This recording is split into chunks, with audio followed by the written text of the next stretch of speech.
Go అక్రమ రవాణాను అడ్డుకున్నటువంటి go భక్తులపైన, సామాన్యమైనటువంటి హిందువులపైన ఈ రోజున పోలీసులు అక్రమ కేసులు నమోదు చేసి వేధిస్తూ ఉన్నారు. పోలీసులు చర్యలు తీసుకోవాల్సింది గో అక్రమ రవాణాదారులపైన, గో హంతకులపైన. బక్రీద్ పండుగ వస్తుందంటేనే హిందువులు ఎంతో బాధపడిపోతుంటారు. ఎందుకంటే గో హత్య అనేది ఎంఐఎం పార్టీ ప్రజాప్రతినిధుల పైన అసదుద్దీన్ ఓవైసీ, అక్బరుద్దీన్ ఓవైసీ, ఆ పార్టీ ఎమ్మెల్యేలు, ఎమ్మెల్సీలు, చాలా మంది హిందువులు గోరక్షణకు సంబంధించి ముందుకు వస్తున్నారు. కానీ తప్పుడు కేసులు పెట్టడం వల్ల వెనక్కి తగ్గుతున్నారు. వీళ్ళ ఉద్దేశపూర్వకంగా ఇవాళ గో హంతకులకు సహకరిస్తుంది తెలంగాణ రాష్ట్ర ప్రభుత్వం. బక్రీద్ రాబోతుంది. ఒక్క ఆవు కూడా హత్య జరగకుండా ఇలాంటి ఉద్యమాల వల్ల ఇంతకంటే ఘోరమైనటువంటి రాజ్యహింస హిందువులు ఎదుర్కొని నిలబడ్డారు. అందరికీ నమస్తే అండి.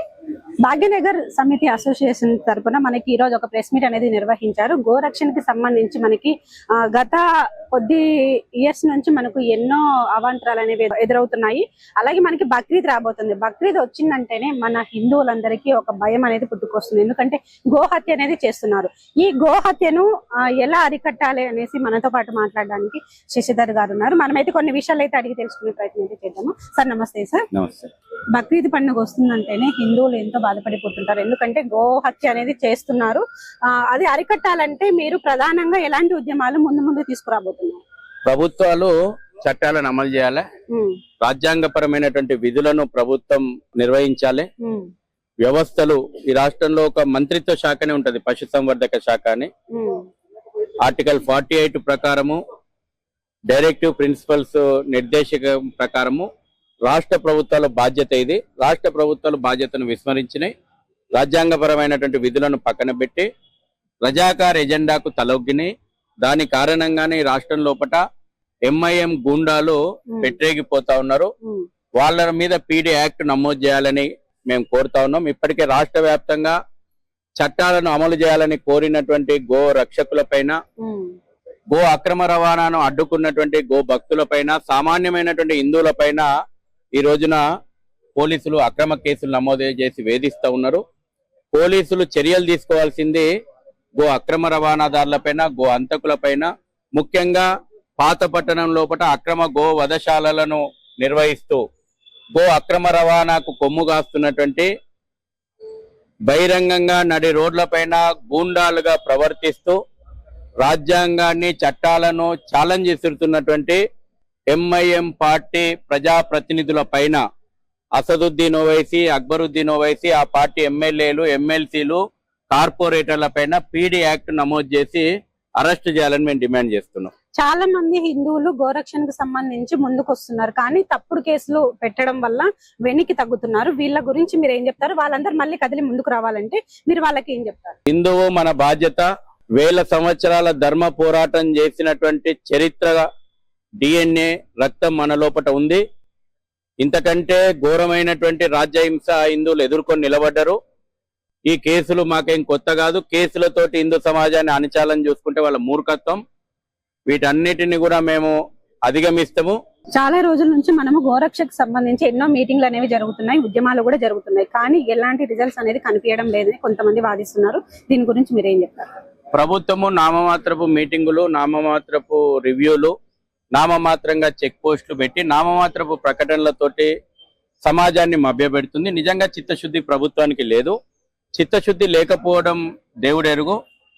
ఉద్దేశపూర్వకంగా ఇవాళ గో హంతకులకు సహకరిస్తుంది తెలంగాణ రాష్ట్ర ప్రభుత్వం.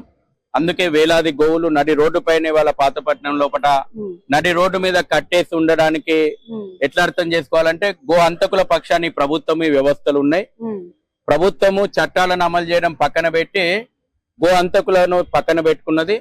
ఇవాళ డాక్టర్ బిఆర్ అంబేద్కర్ పరిపాలనా భవనం సాక్షిగా రజాకార్ ఎజెండా అమలవుతుంది.